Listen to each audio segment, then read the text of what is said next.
ils annulaient la loi de Dieu au profit de leur tradition. Et Jésus a répondu, a reproché cela. Il dit ceci, il est écrit, honore ton père et ta mère.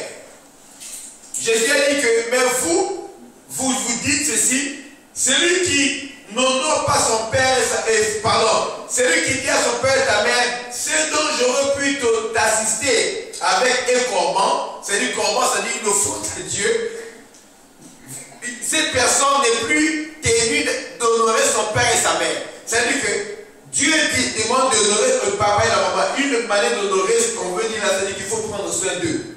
Amen. Ce n'est pas seulement répondre à la bouche. Ils ont besoin d'argent, vous leur donnez l'argent. Vous prenez soin de vos parents, c'est un principe biblique. Non seulement le respect, mais quand les parents grandissent, là, ils sont dans les besoins, vous devez les assister. Quand on est petit, c'est le respect seulement. Mais quand on grandit, honorer les parents, c'est les assister. Quand ils ont un besoin. Ton père et ta mère, c'est un devoir de Dieu. Alors, les Juifs, c'est quoi? Dans leur tradition, si quelqu'un veut, au lieu d'honorer son père, il laisse son père ou sa mère crever de faim, il amène l'argent là en offrande. Dans les temples, cette personne-là n'avait plus le péché d'honorer son père et sa mère. Les pharisiens recevaient l'argent, dit toi, c'est fini, c'est tout là, tu ne peux plus tenir d'honorer ton père parce que tu as amené ça de Dieu.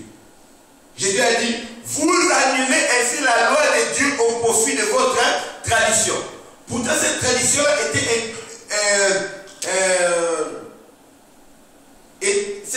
était ancrée dans la vie des Juifs.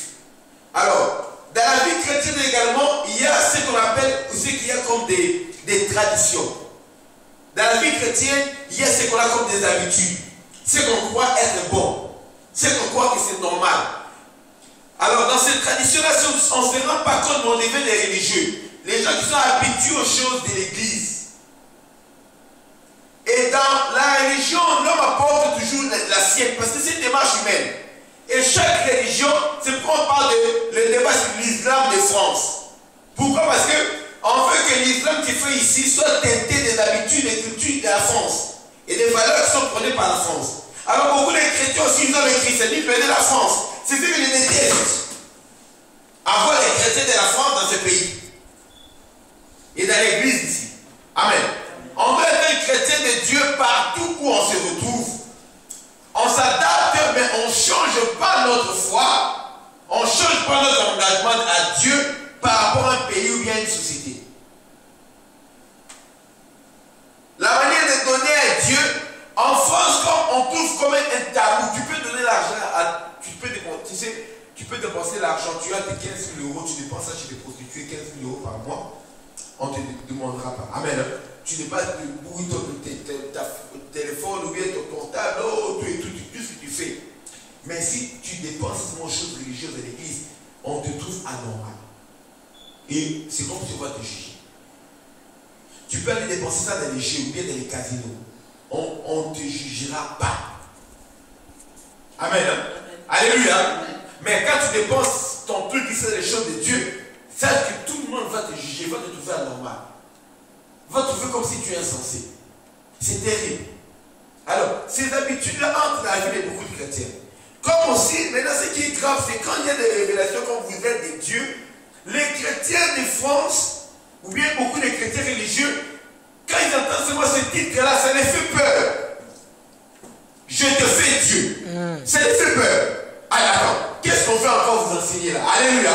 Alors, les gens s'apprêtent à juger la vérité par rapport à leur ignorance. Ils se basent sur leur ignorance pour juger ceux qui ne connaissent pas. Je te fais Dieu. Écrivez cette phrase. Les gens se basent sur leur ignorance pour juger ceux qui ne connaissent pas ou bien ceux qui les dépassent.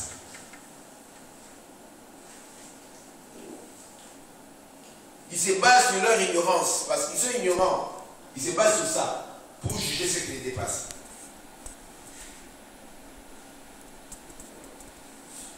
Alors, dans ce verset, je te fais Dieu, et Dieu dit, j'avais dit vous êtes des dieux, vous êtes tous des fils du Très-Haut. Quand Dieu dit que vous êtes des dieux, et la suite nous fait comprendre pourquoi nous sommes des dieux. C'est parce que nous sommes tous des fils du Très-Haut. Amen. Alléluia. Amen.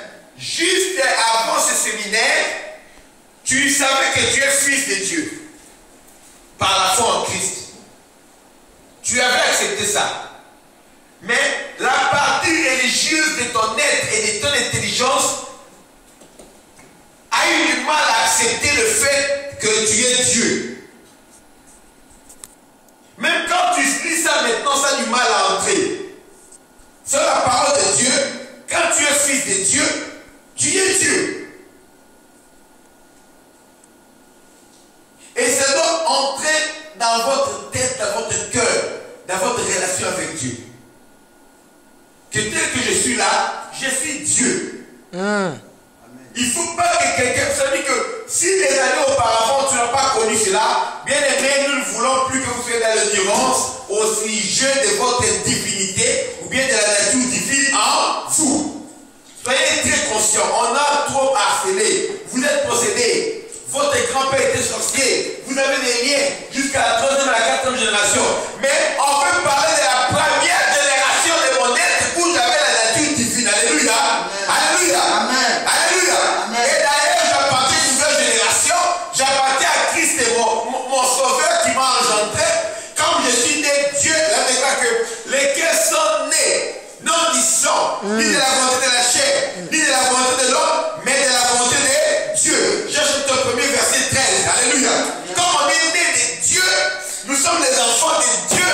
Comme on est les enfants de Dieu, ça veut dire que nous sommes des dieux. Amen. Amen.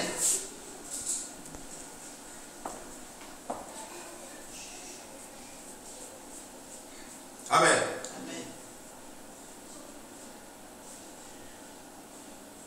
C'est tout. Vous êtes les enfants de Dieu. Ça veut dire que vous êtes des dieux. Natacha, dis-moi pourquoi tu es Dieu. Amen. Amen. Alléluia. Amen. Est-ce que tu comprends ce qu'il dit? Yurich, pourquoi tu es Dieu? Parce que je suis enfant de Dieu. Muriel, pourquoi tu es Dieu? Parce que je suis enfant de Dieu. Andy, pourquoi tu es Dieu? Parce que je suis fils de Dieu. Alléluia. Amen. En étant fils de Dieu, vous êtes des dieux. Alléluia. Amen. La fois passée, je vous ai bien enseigné encore sur la différence entre enfant et fils. Parce que si vous regardez bien, ici, on nous traite vraiment des dieux en tant que fils. Amen. Amen. En tant que fils, c'est en tant que fils qu'on nous traite de Dieu, mais pas en tant que enfant. Parce qu'il y a une différence entre enfant et fils. Enfant, c'est que tu as la nature, mais tu ne développes pas le pouvoir et le potentiel de Dieu. C'est ça la différence. Un fils, c'est un enfant qui est arrivé à maturité. Comme dans Isaïe écrit, un enfant nous est né, un fils nous est donné. Je vais enseigner ça dans Noël. Un enfant est né, oui, tu as la nature de traiter de ton père. Mais est-ce que tu as les capacités de ton père? Non, parce que tu ne développes pas encore, parce que tu n'es pas encore arrivé à maturité. Mais quand tu arrives à maturité, tu as maintenant les capacités de ton père. Et ton fils, c'est-à-dire qu'un enfant arrivé à maturité, quand il est fils de Dieu, il est également Dieu. Sur la Bible, Psaume 82, verset 6. Il avait dit. Et pourquoi Dieu déclare qu'il avait dit? Parce que l'homme en réalité c'est un être humain, c'est un être humain. Mais ce qui fait de l'homme Dieu, c'est ce que Dieu a déclaré. Parce que dès le départ, c'est quoi? Ce qui fait de l'homme Dieu, c'est pas la création, non. C'est ce que Dieu a créé. Il a dit, Dieu dit, faisons. Trop de réflexions qui sont en train de descendre là. Amen. Ce qui fait que, ce qui la part de la divinité dans l'homme, c'est tout de la parole de Dieu. Dès le départ, Dieu a dit, faisons l'homme. Vous savez, Dieu était descendu, n'est-ce pas? Dieu était descendu pour travailler,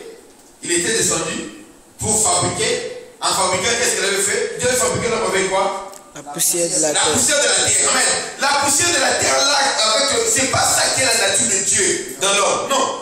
Dieu là-bas, il n'est pas comme nous avec des oreilles, comme nous, ou bien des pieds. Non, Dieu n'est pas comme nous. Alléluia. Amen. Sorry. De Dieu dans l'homme.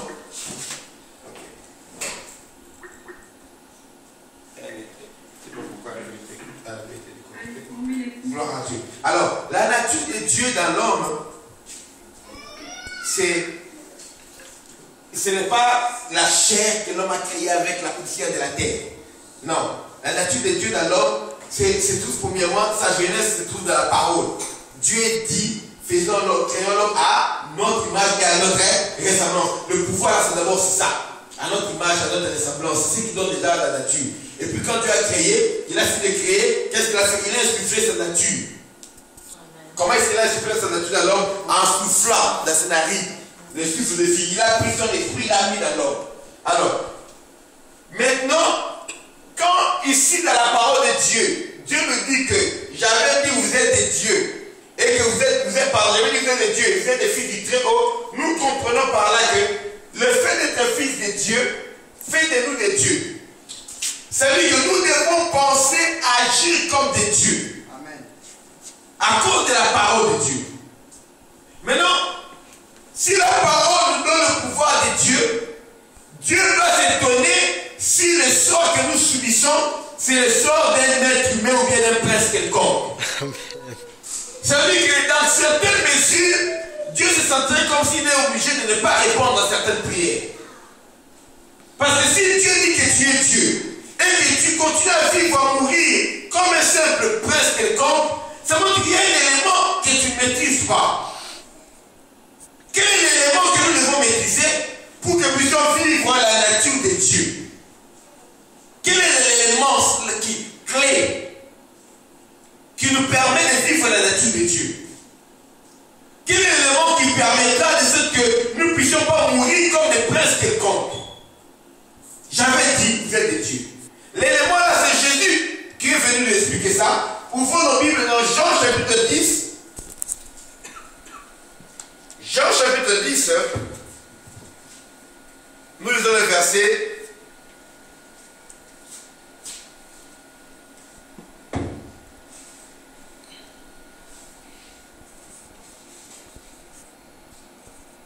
Verset 34.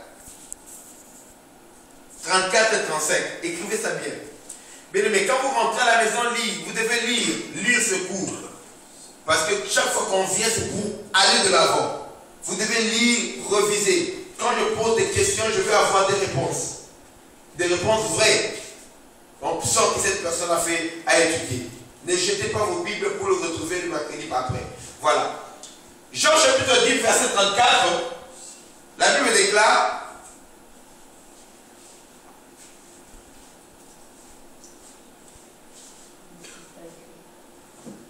Écoutez les religieux, hein.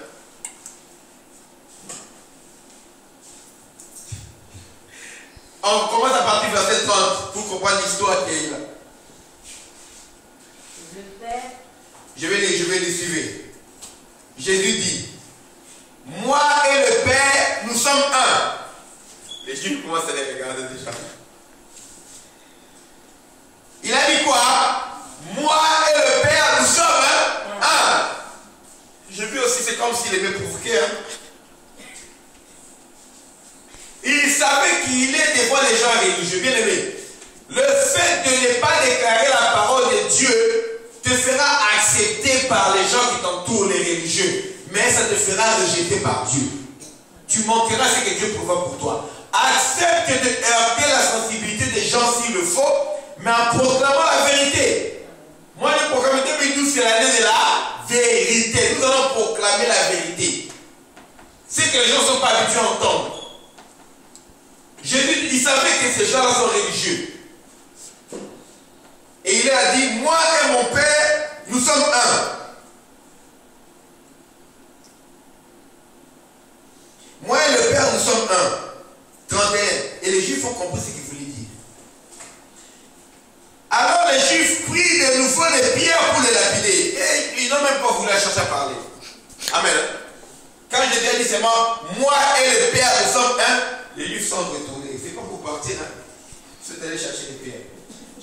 Juif est allé chercher la pierre qui était à côté, il n'a plus. Amen. Et quand les Juifs font comme ça, ils commencent d'abord par pousser des cris. Blasphème! Blasphème! Sacrilège! Comme vous voyez les Arabes là, les Sémitiques là, ils sont pareils. Arabes, Juifs là, pareil les Sémitiques. Amen. Quand on dit antisémite, les gens pensent seulement c'est anti-juif, non.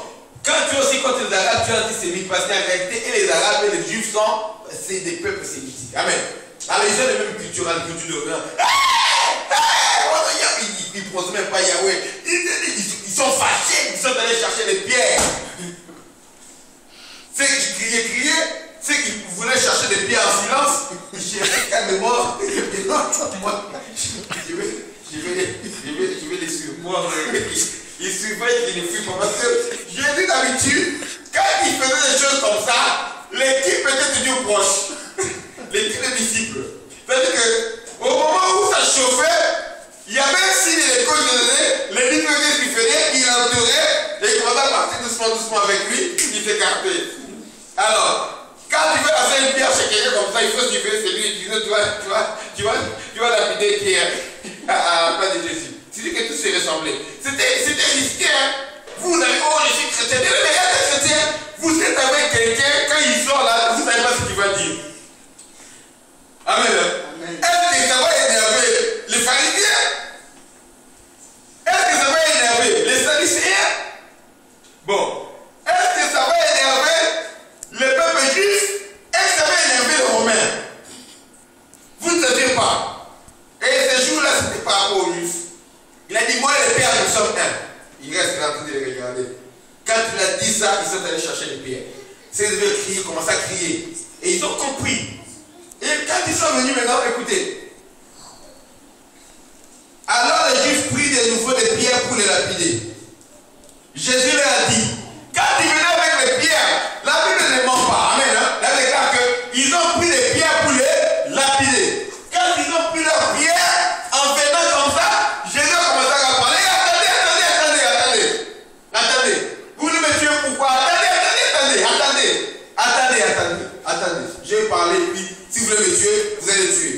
Mais dites-moi, parce qu'on a encore toujours besoin de condamner à mort la dernière parole avant de l'exécuter. Amen. Hein? Amen. Attendez, je vais parler seulement et puis vous allez faire ce que vous devez faire. Attendez. Allez, ok. Ils ont leur pierre entre les mains. Qu'est-ce qu'il va dire? Qu'est-ce qu'il veut? Jésus leur dit, parce qu'ils ne croyaient pas qu'ils ont pris les pierres, après ils ont déposé les pierres pour venir écouter encore. Non. Ils étaient sur le feu de l'action. Et Jésus leur dit, je vous ai fait voir plusieurs bonnes œuvres venant de mon Père, pour laquelle me lapidez-vous. On était vraiment en train de lapider, vous voulez. Je ne sais pas si la première pierre était déjà partie. Attends, toi, quand tu m'as dit, attendez, il y a toujours que ça. Jésus, il fait comme George Bush là. On voit j'imagine les pierres rentrer. Attendez. Hey, vous là! Si vous voyez ce qu'il y a une grosse pierre là. Vous là! Je vous ai fait voir plusieurs bonnes œuvres venant de mon Père. Pour laquelle ces œuvres-là, vous voulez me lapider. Non, pas vous voulez me lapider. Il a dit quoi? Pour laquelle. À cause de laquelle me lapidez-vous? Parce que c'est pas vous voulez, ils étaient en train de les lapider. Amen. À cause de laquelle me lapidez-vous. Donc ces gens étaient en train de lapider Jésus. Mais heureusement il s'est battu, il a eu le temps de parler. Je vous ai fait voir plusieurs œuvres venant de mon Père. À cause de quelle bonne œuvre vous me lapidez? Et ils ont eu le temps de se calmer, de répondre quand même. Ils ont dit ceci. Les Juifs lui répondirent, ce n'est point pour une bonne œuvre que nous te lapidons, mais pour un blasphème. Et parce que toi qui es un homme, tu t'es fait Dieu. Amen. Les Juifs avaient compris. Quand il a dit, moi et le Père, nous sommes un, ils ont compris qu'il a dit que lui, il est Dieu. Il y a des choses qui passent au-dessus. Les gens qui écoutent là, tout le monde n'écoute pas de la même manière. Hein? Un ignorant n'écoute pas de la même manière que quelqu'un qui connaît. Quand on prêche à l'église, il y a les ignorants, ça passe. Le pasteur a parlé du pont là. Mais là, je comprends, c'est au travers des messages du pont là, de parabole qu'on a cité, il y a une révélation biblique qui est cachée là-dedans. Maintenant, on a compris que parce que toi qui es un homme, tu te fais Dieu. Tu dis que que toi, le Père, vous êtes un. Et Jésus-Christ poursuit maintenant. C'est là où vous êtes verset 34. Jésus leur répondit, n'est-il pas écrit dans votre loi, dans la Bible,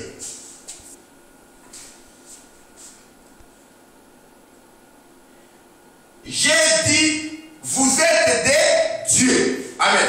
Amen. Là-bas on dit, j'avais dit, ici on dit, j'ai dit, vous êtes des dieux. Dieu déclare, vous êtes des dieux. Jésus le rappelle, c'est écrit dans la parole de Dieu. Maintenant, il y a un élément, dans les psaumes, l'élément négatif qu'on a cité dans les psaumes, c'était quoi? J'avais dit. Non, pas négatif. Négatif, c'est ça? Mais vous mourrez comme un prince quelconque. Pardon? Mais vous... Quel élément négatif qu'on a cité dans les psaumes? Cependant, vous mourrez comme des hommes. Cependant, vous mourrez comme de simples hommes. Amen. Sandra, il faut répondre, hein? Sandra. Sandra. J'avais dit, vous êtes des dieux, mais vous mourrez comme des princes quelconques. Ça, c'est l'élément négatif. Il y a un élément qui fait que, même si on est Dieu, si cet élément manque, on peut mourir comme des princes quelconques.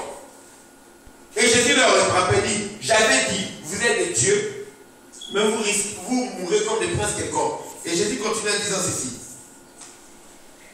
Il a dit, verset 37, si la loi a appelé Dieu ceux à qui la parole de Dieu a été adressée, et si l'écriture ne peut être anéantie, celui que le Père a sanctifié et envoyé dans le monde, vous lui dites, tu blasphèmes, et c'est là parce que j'ai dit, je suis le Fils de Dieu.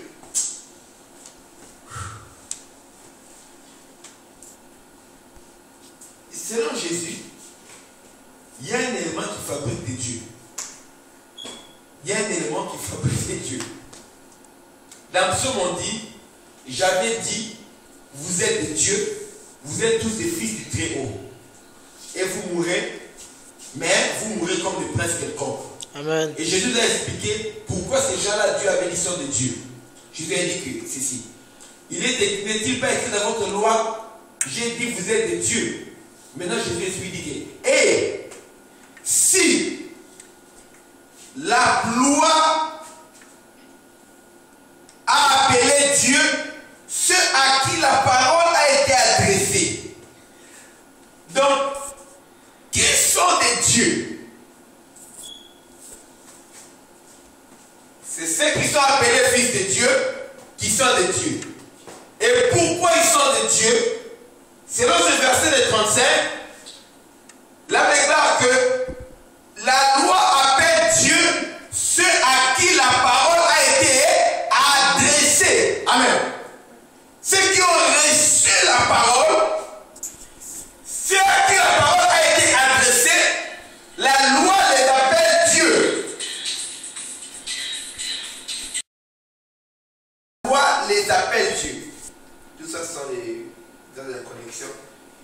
La loi les appelle Dieu. Ceux à qui la parole a été adressée. C'est pourquoi on déclare, elle, la parole, la lumière, à ceux qui l'ont reçue, à ceux qui croient en son nom. Amen.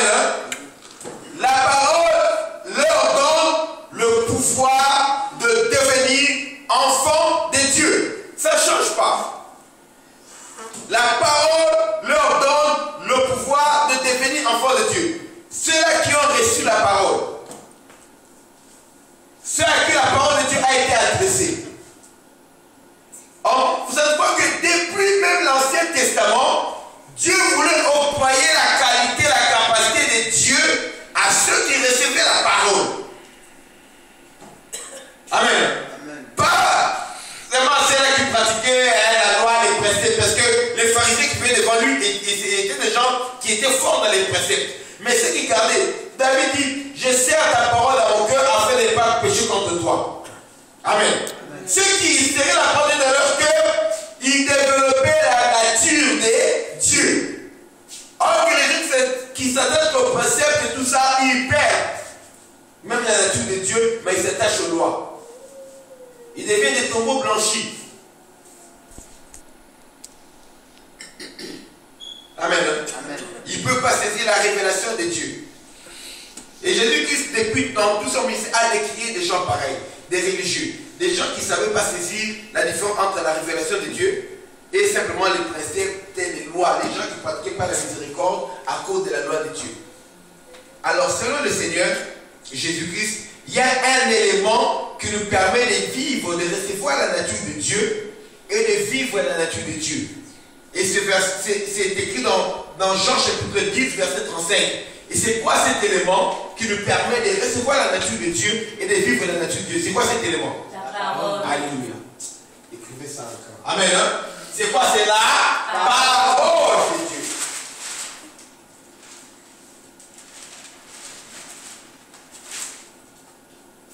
Donc le feutre là, vous n'avez pas toujours amené. C'est qui a fait le feutre? Bon, on va la parole de Dieu. Écrivez-moi la parole de Dieu encore là. Voyez-moi ça. La parole de Dieu. Amen. Amen.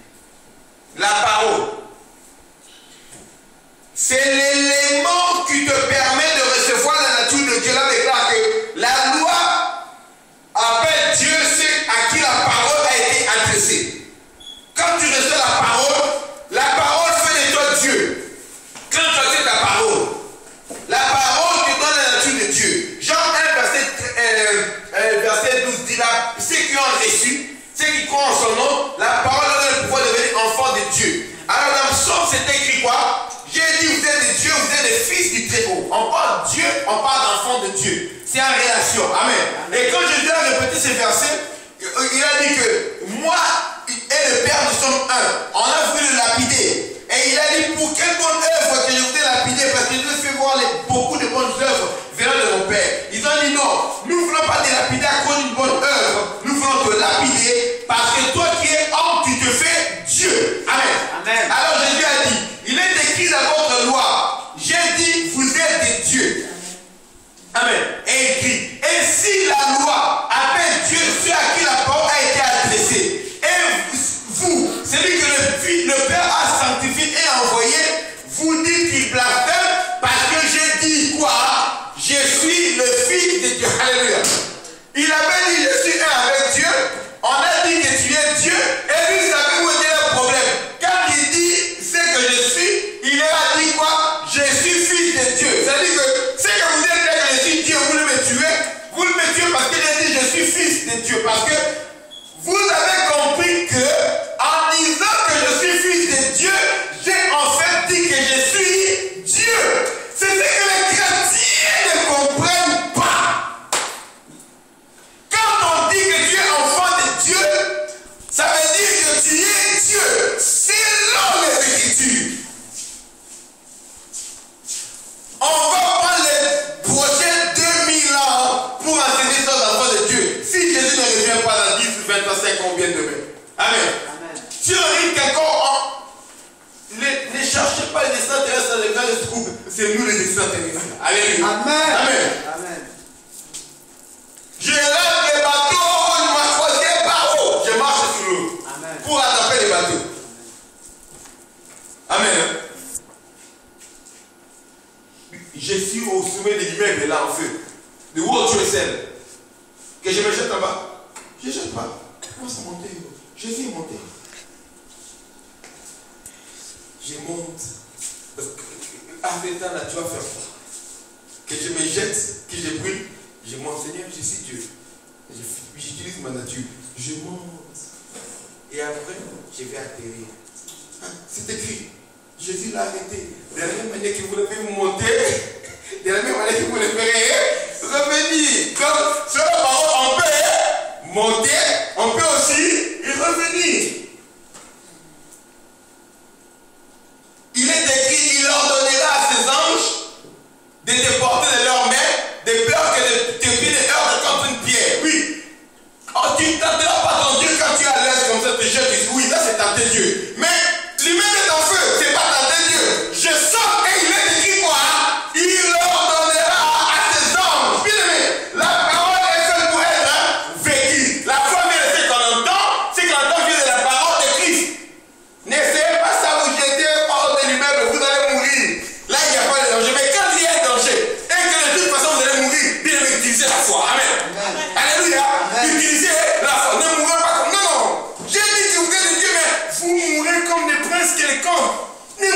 pas comme Kadhafi.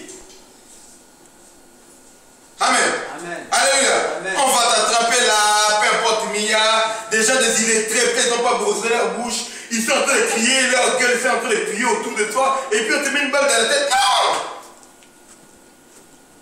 Amen. Amen.